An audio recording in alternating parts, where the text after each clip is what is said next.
Merci, Madame la Présidente. Alors, c'est un plaisir de me lever en Chambre pour parler d'un sujet extrêmement important qui est la banque de privatisation des infrastructures de la part des libéraux.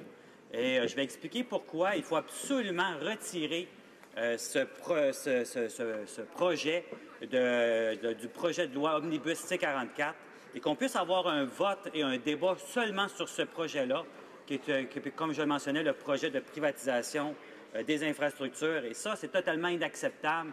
Et les gens d'Andromont n'acceptent pas ça, sont choqués, sont même en furie de savoir que le gouvernement libéral veut privatiser nos infrastructures. Madame la Présidente, avant que j'aille plus loin, j'aimerais mentionner que je vais partager mon temps avec ma collègue, l'excellente députée de Saint-Hyacinthe-Bagotte. Alors, Madame la Présidente, tout de suite, avant d'aller plus loin dans le débat, je voudrais lire la motion de mon excellent collègue, le député de Belleuil-Chambly, qui a apporté cette motion-là ici à la Chambre des communes, et qui est une motion extrêmement importante. Ce n'est pas un sujet facile à saisir pour le commun des mortels, mais quand on va dans les détails, on comprend très bien le plan des libéraux, un plan qui est là pour appuyer ses petits amis des investisseurs privés et non pas pour appuyer la population canadienne et la classe moyenne et les gens qui travaillent fort pour joindre la classe moyenne. Alors, la motion se lit comme suit, que de l'avis de la Chambre, les infrastructures publiques doivent servir aux concitoyens et non pas enrichir les investisseurs privés. Les libéraux n'ont jamais dévoilé aux électeurs leur plan d'investissement privé dans les infrastructures publiques pendant les élections. C. Les infrastructures construites par des intérêts privés coûteront plus cher que les infrastructures publiques. D. C'est un conflit d'intérêts que les sociétés privées, qui seront parmi les plus grandes bénéficiaires de la Banque d'infrastructures, contribuent à la création et à la conception de la Banque d'infrastructures du Canada, ce qui est incroyable, effectivement.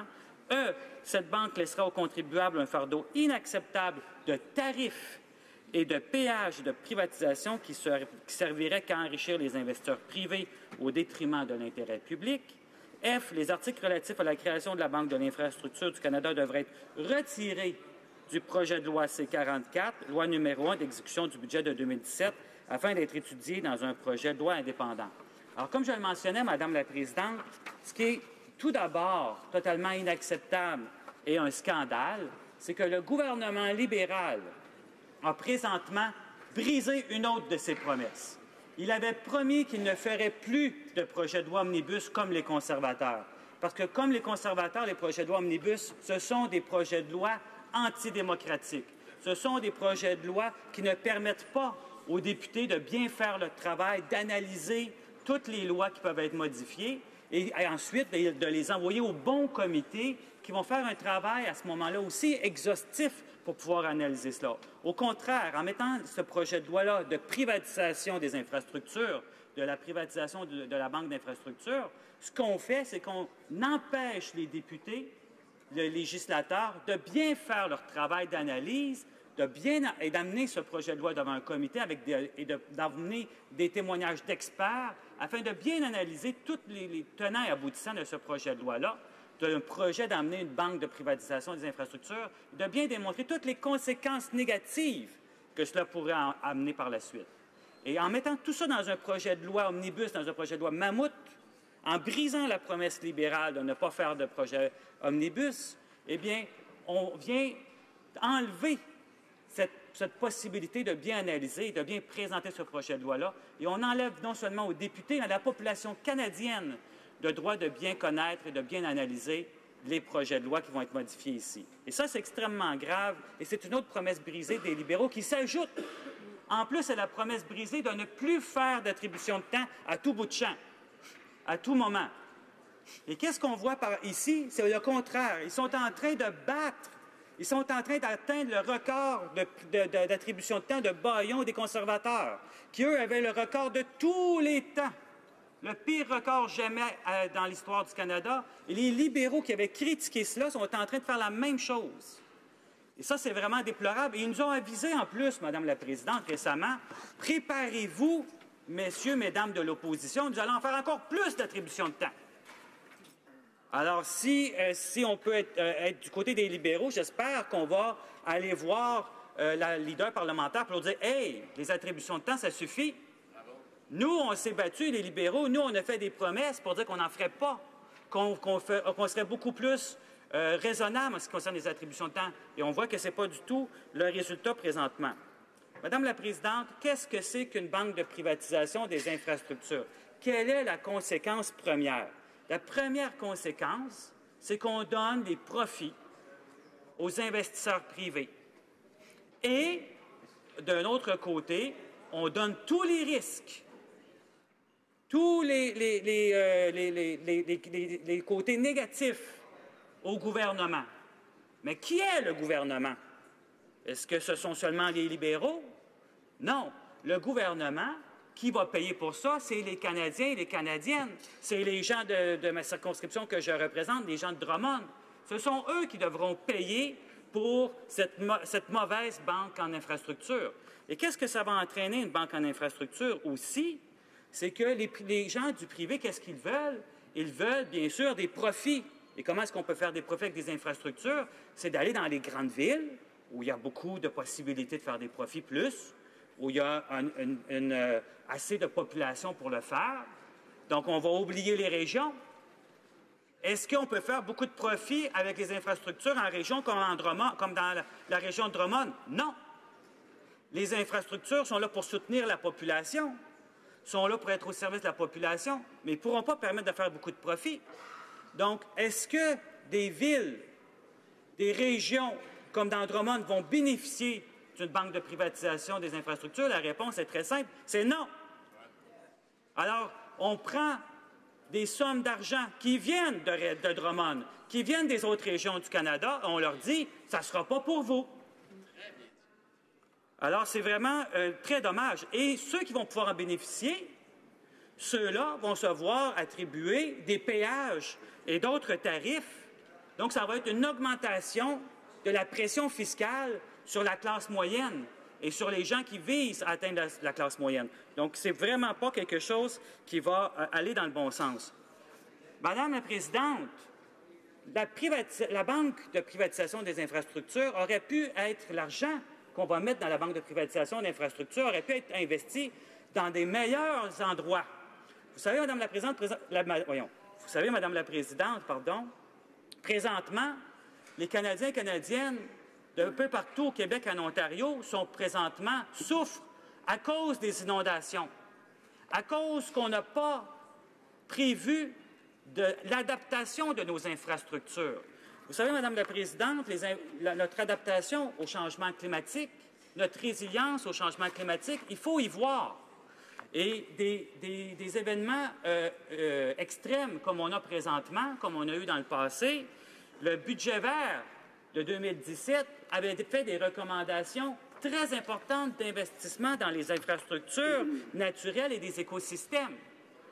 On demandait, par exemple, et je vais lire un extrait de la recommandation du budget vert, la Coalition du budget vert recommande que dans le budget de 2017, le gouvernement du Canada investisse 30 % des fonds de la phase 2 prévus dans le plan de financement de l'infrastructure verte afin de protéger et d'améliorer la qualité de l'infrastructure naturelle du Canada.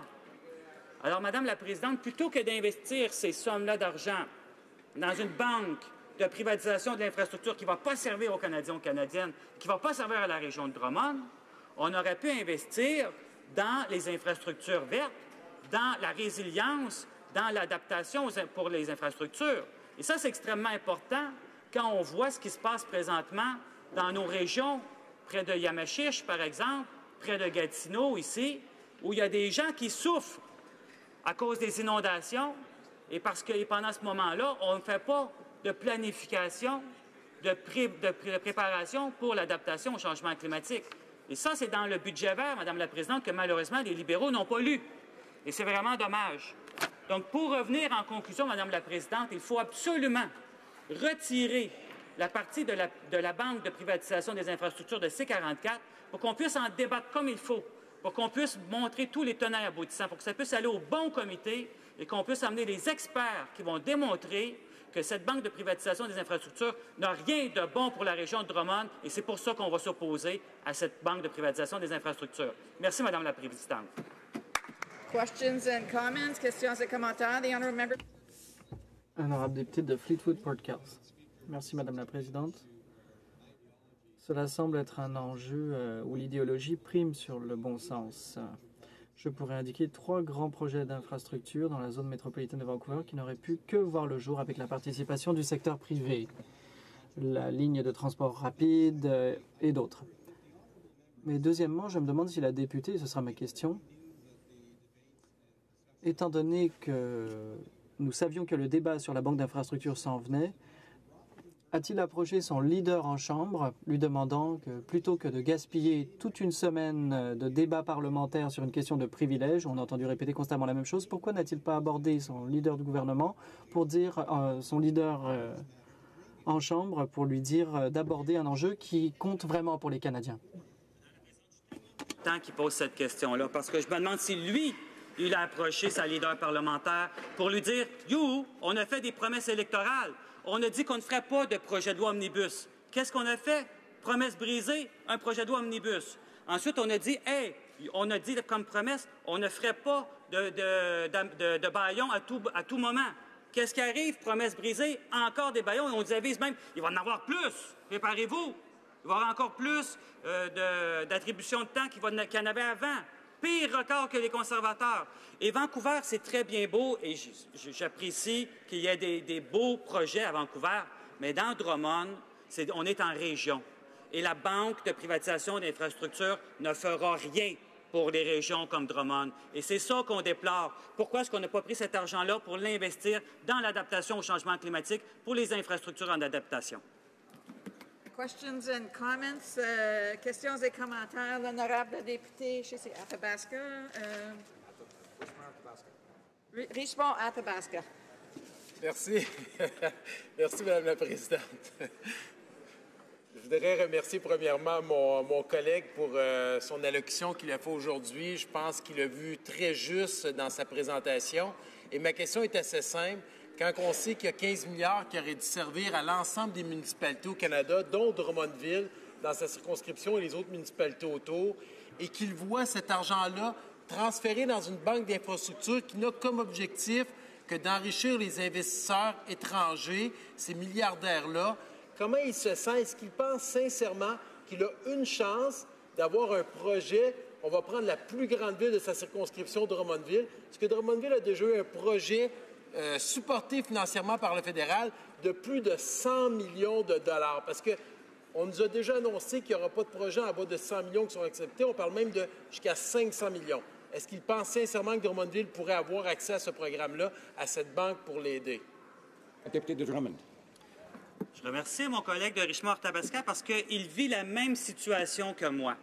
Nous sommes en région, nous sommes 2 circonscriptions qui sont voisines et nous n'aurons jamais les bénéfices de cette banque de privatisation d'infrastructures. En fait, nos citoyens, nos villes, nos gens qui habitent nos régions nous disent « Cette banque de privatisation des infrastructures-là ne va servir qu'aux investisseurs privés. » Ce sont eux qui vont en bénéficier. Ce sont les amis des libéraux, malheureusement. Et ça, ce n'est pas bon pour les Canadiens et les Canadiennes. Ce n'est pas bon pour les régions comme la mienne Drummond, comme Richmond-Arthabasca. Et c'est certainement pas bon pour les Canadiens de la classe moyenne et les Canadiens qui tentent de rejoindre la classe moyenne, Monsieur le Président. Statements by members, déclaration des députés.